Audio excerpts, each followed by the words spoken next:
প্রিয় দর্শক, বাংলাভিউর সরাসরি সম্প্রচারে আপনাদের সবাইকে স্বাগত জানাচ্ছি। আমি কামরুল ইসলাম মাহি, ক্যামেরায় আছেন আহমেদ রুবেল। আমরা এই মুহূর্তে অবস্থান করছি Sylhet MAG Usmani medical college হাসপাতালের এমার্জেন্সি গেটের সামনেই আমরা অবস্থান করছি।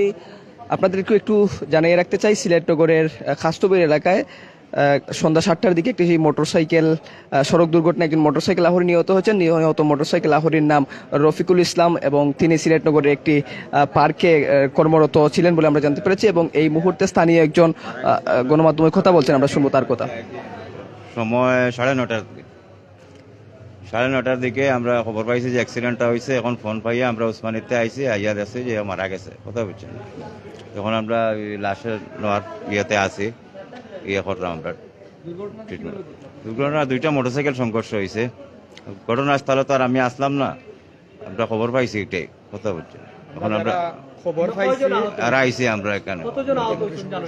ওই মোটরসাইকেলের এরারও একজন আহত আছে উসমানী মেডিকেলে। আর উনি মারা না, উনি একলাই মোটরসাইকেলে ছিল, আছে। জি জি আছে। বাসায় যাওয়ার আপনার ছোট বোনই জামাই, জি ছোট বাসা যাওয়ার তাই না। গেম অফ ডেঞ্জার যে মোটরসাইকেল চালাইতে Usmani park motorcycle game of danger তাই না মোটরসাইকেল রয়েছে নাম কি তার? রফিক আহমদ। রফিক আহমদ। জি জি জি আচ্ছা এখন লাশ আপনারা উসমানী করে পোস্টমর্টম করার পরে নিবা না? জি জি উসমানী থেকে পোস্টমর্টম করার পরে নিব ইনশাআল্লাহ। আপনাকে বলতেন যে অপর যে মোটরসাইকেল আহরি ছিল তারা নেশাগ্রস্ত ছিল, এ ব্যাপারে এরা নেশাগ্রস্ত ছিল, এটা খবর পাইছি আমরা। স্পটও দেখি নাই, তবে খবর পাইছি এটাই, এরা নেশাগ্রস্ত আছিল। আপনাদের পরিচয় শোনাতে বা আপনার আইডি ওদের কারো পরিচয় আমার কাছে নাই, আমি এখনো তালাশ করি না, তো পুলিশ তালাশ করবো এটা এখন, বুঝছেন। ধন্যবাদ। ঠিকানা হইলো সাব বাজার। তিনি আগে লোহার ভাড়া আসছিল, এখন সাব বাজার বাসা বানাই ওইখানে গেছে। জি জি তাই উসমানীর ওই লাগে শিশু পার্কর তাই trainer game of danger motorcycle.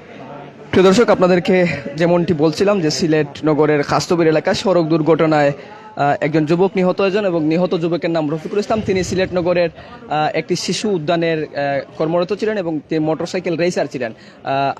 আজকে তার প্রতিদিনের মতোই কর্মস্থল থেকে ফেরার পথে নগরের খাস্তবির এলাকায় পৌঁছা মাত্র অপর একটি মোটরসাইকেলের সাথে সংঘর্ষকালে তার মৃত্যু হয়েছে, এমনটি নিশ্চিত করেছেন জালালাবাদ থানার এসআই অমিত দাস নিশ্চিত করেছেন। এবং আমরা এখানে নিহতর পরিবারের সঙ্গে কথা বলেছিলাম, তারা বলছেন যে মোটরসাইকেলটির সঙ্গে সংঘর্ষ হয়েছে সেটি মাদকাগ্রস্ত ছিল অপর মোটরসাইকেল চালক, তারা বলছেন। এবং এ ব্যাপারে কিন্তু থানা পুলিশের পক্ষ থেকে এখনো পর্যন্ত আনুষ্ঠানিক কোনো বক্তব্য পাওয়া যায়নি। তো ছিল সিলেট উসমানী হাসপাতাল থেকে খাস্তবির এলাকায় নিহত যুবকের সর্বশেষ।